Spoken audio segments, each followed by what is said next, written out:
কবিতা হ'ল কবিতা হ'ল সমাজ সংস্কাৰৰ এটা মাধ্যম বুলি মই ভাবোঁ। আপুনি এটা বিশেষ নাম লিখিছে গছবোৰে সকলো কথা জানে। আচলতে এই গছবোৰে সকলো কথা জানে এই কবিতাটোৰ যিটো নাম লিখিলে আচল উদ্দেশ্য কি? এনেকুৱা কিবা এটা কবিতা আছে নেকি? আমাৰ মাজত যে এজন যুৱ সমাজৰ একচুৱেলি ক'বলৈ গ'লে কবি, আমি নলবাৰী এই অঞ্চলত আমি বিশেষকৈ আমি আদৰ্শ গাঁও কঠালবাৰী বা বাংনাবাৰীকে ধৰি যেতিয়া আমি আমাৰ উত্তৰ অঞ্চলৰ নলবাৰীত যেতিয়া আমি লক্ষ্য কৰোঁ এজন ব্যক্তিৰ নাম প্ৰায় চৰ্চা লৈ থাকে সেয়া হৈছে মদন ৰাজবংশী। তেওঁ আমাৰ মাজত আছে। যোৱাকালি প্ৰকাশ পালে গ্ৰন্থমেলাত তেওঁৰ এখন কিতাপ আৰু কিতাপখনৰ নাম হৈছে গছবোৰে সকলো কথা জানে। আমি তেখেতৰ মুখৰ পৰাই শুনিম যে আচলতে কিতাপখন প্ৰকাশৰ ক্ষেত্ৰত কেনেকুৱা তেখেতৰ ভূমিকা আছিল। স্বাগতম। কি ক'ব? নমস্কাৰ। প্ৰথম কথা হ'ল যোৱাকালি গ্ৰন্থমেলাত মোৰ তৃতীয় কাব্য সংকলন উম, গছবোৰে সকলো কথা জানে প্ৰকাশ হ'ল। উম, ডক্টৰ কনক হালৈ উম, আৰু জনপ্ৰিয় অসমৰ বিশিষ্ট কবি দেৱপ্ৰসাদ তালুকদাৰ উম, তেখেতসকলে মোৰ কবিতা পুথিখন যোৱাকালি উম, উন্মোচন কৰিছে। উম, এইখন প্ৰকাশ কৰিছে প্ৰজ্ঞা মিডিয়া হাইপ প্ৰকাশনে। খুবেই এটা ভাল অনুভৱ। গ্ৰন্থমেলাৰ বাকৰিত মোৰ কিতাপখন প্ৰকাশ হৈছে। প্ৰকাশ হোৱাৰ সময়ত বিশেষভাৱে তাত উপস্থিত আছিল কেইগৰাকীমান অতি জনপ্ৰিয় যুৱ কবি। উম, আহ, বিশেষভাৱে আমাৰ তামোলপুৰৰ প্ৰশান্ত ৰাভা, নলবাৰীৰ হিমাংশু ভাগৱতী। উম, আহ, তাৰে পিছতে আমাৰ সংগ দিছিল তামোলপুৰৰ দ্বিজেন কুমাৰ দাস, নলবাৰীৰ জয়জিৎ ডেকা, আমাৰ আকৌ নলবাৰীৰে আন এজন কবি হিমাংশু শৰ্মা। তো বহুত কেইজন কবিৰ সমাগম হৈছিল। গতিকে খুব এটা ভাল অনুভৱ আৰু সেই কবিসকলৰ যি উৎসাহ, উম। মোৰ এই তৃতীয় কাব্য সংকলনখনক লৈ তেখেতসকলৰ উৎসাহৰ কাৰণে আজি এইটো বাস্তৱ হৈছে। তৃতীয়খন এইখন আজি। এইখন তৃতীয় সংকলন। কাৰণ কবিতাৰ কাৰণে জনপ্ৰিয় নলবাৰী। উম, আমাৰ নমস্য কবি শান্তনু শৰ্মা দা আছে, প্ৰণৱ দা সকলোৱে জানে। গোটেই প্ৰণৱ দা। অসমৰে জনপ্ৰিয় কবি প্ৰণৱ কুমাৰ বৰ্মন। আহ, আমাৰ তাতে আছে ডক্টৰ বিনয় মজুমদাৰ। তো বহুত কেইটা সকলোতকে আকৌ তাৰ অলপ যদি ওপৰত যাওঁ প্ৰগতিশীল কবি বিপুল কুমাৰ দত্ত, যিগৰাকীক আমি কেইটামান দিন আগতে হেৰুৱাইছোঁ। নলবাৰীত কবিৰ কাৰণে বিখ্যাত। নলবাৰীৰ নলবাৰী। কবিতাৰ ক্ষেত্ৰত নলবাৰী বহুত আগৰণুৱা।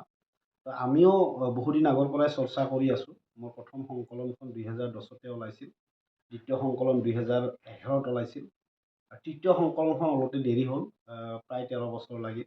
উম, এইখন অকণমান পৰীক্ষা নিৰীক্ষা কৰি অকণমান বেলেগ ধৰণে প্ৰকাশ কৰাৰ চেষ্টা কৰিছোঁ। নাজানো কিমান দূৰ সাৰ্থক হৈছোঁ।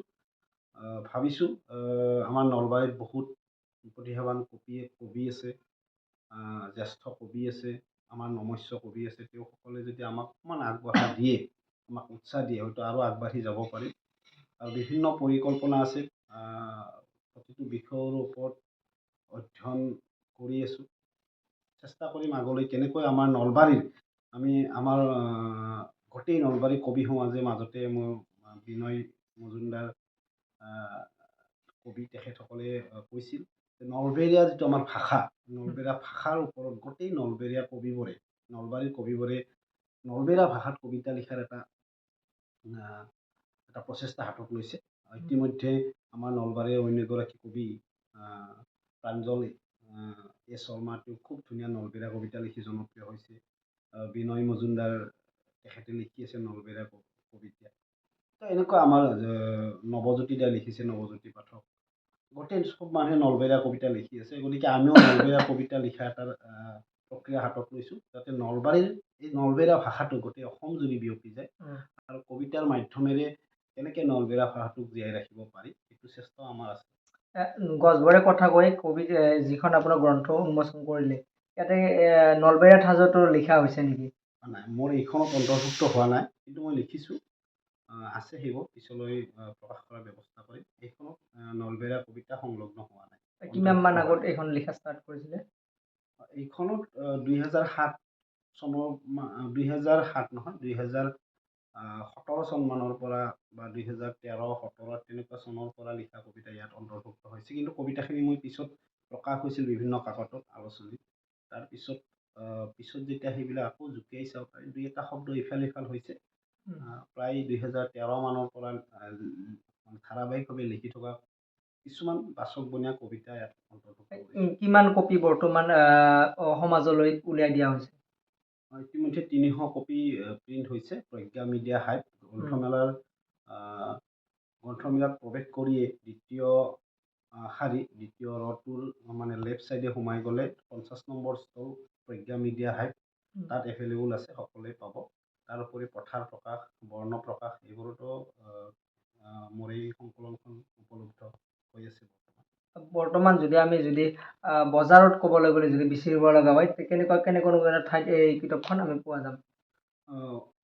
ৰাইজে আচলতে এতিয়া গ্ৰন্থমেলাত যিহেতু উন্মোচন হৈছে, এতিয়া বৰ্তমান গ্ৰন্থমেলাতে আছে কিতাপখন সীমাবদ্ধ যোৱাকালি হ'ল হৈছে। নেকি? যোৱাকালি উন্মোচন হৈছে, গতিকে গ্ৰন্থমেলাতে বৰ্তমান সীমাবদ্ধ আছে। কিন্তু গ্ৰন্থমেলা শেষ হোৱাৰ পিছতেই আমাৰ যিটো প্ৰকাশক প্ৰজ্ঞা মিডিয়া হাইপ তেখেতসকলে নলবাৰী, পাঠশালা বা বৰপেটাত আমাৰ পিংকুজিত দাস বুলি এজন কবি আছে, তেওঁৰ এখন নিজা বিপণী আছে, দোকান আছে, তো তাত এভেইলেবল হ'ব। উজনিত পঠাব প্ৰকাশকে, তো চব জেগাতে এভেইলেবল হ'ব। বৰ্তমান যিহেতু ৩০০ কপি ওলাইছে, ইয়াৰ উপৰিও ৩০০কে আৰু প্লাছ হৈ যাব নেকি?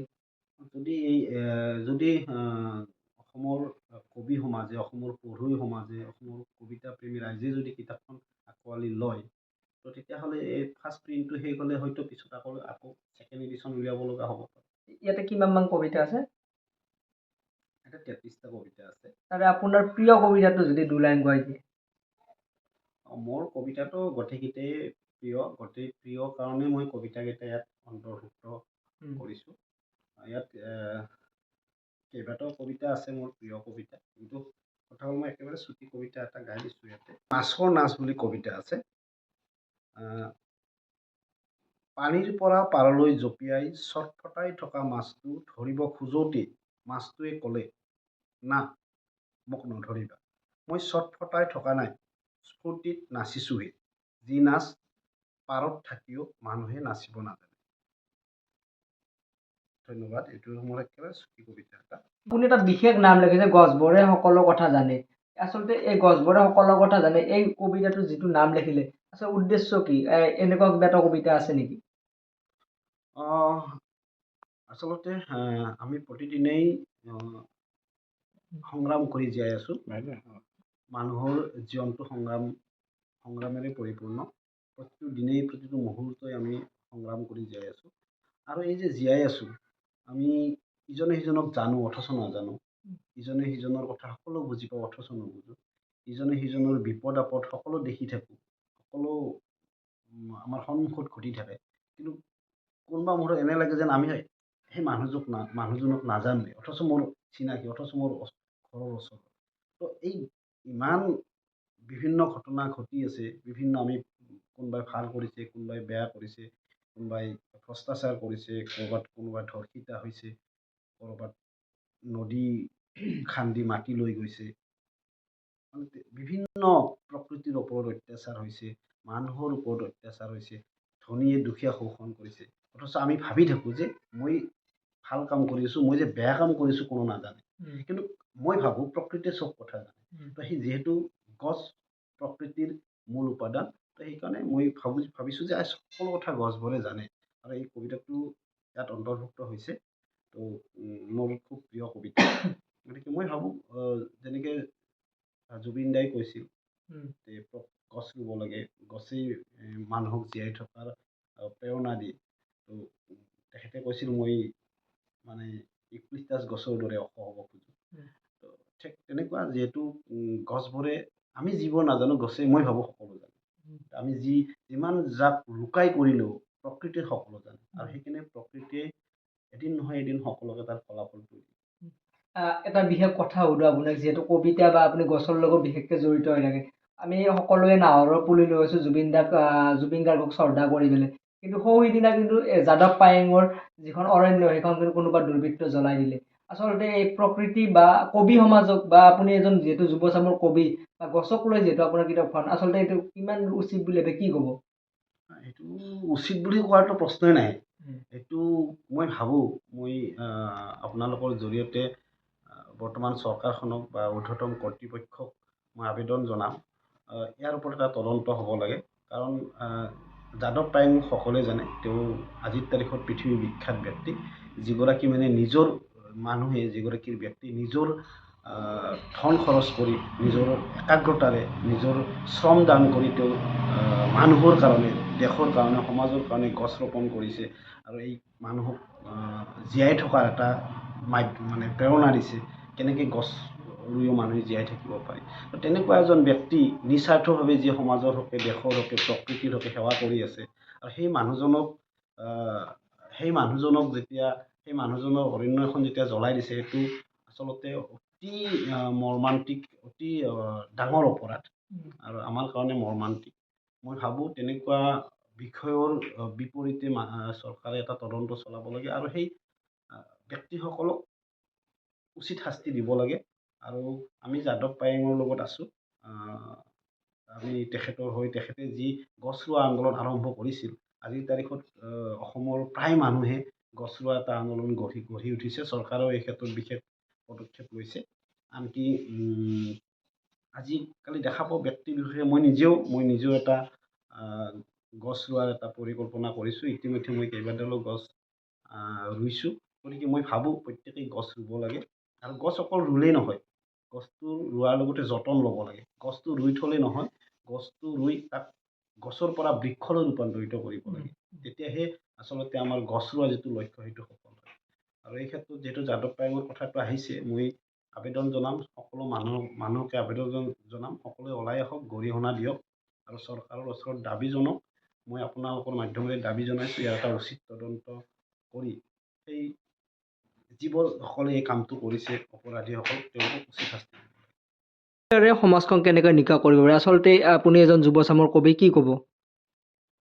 আচলতে কবিতা হ'ল সমাজ সংস্কাৰৰ এটা মাধ্যম বুলি মই ভাবোঁ।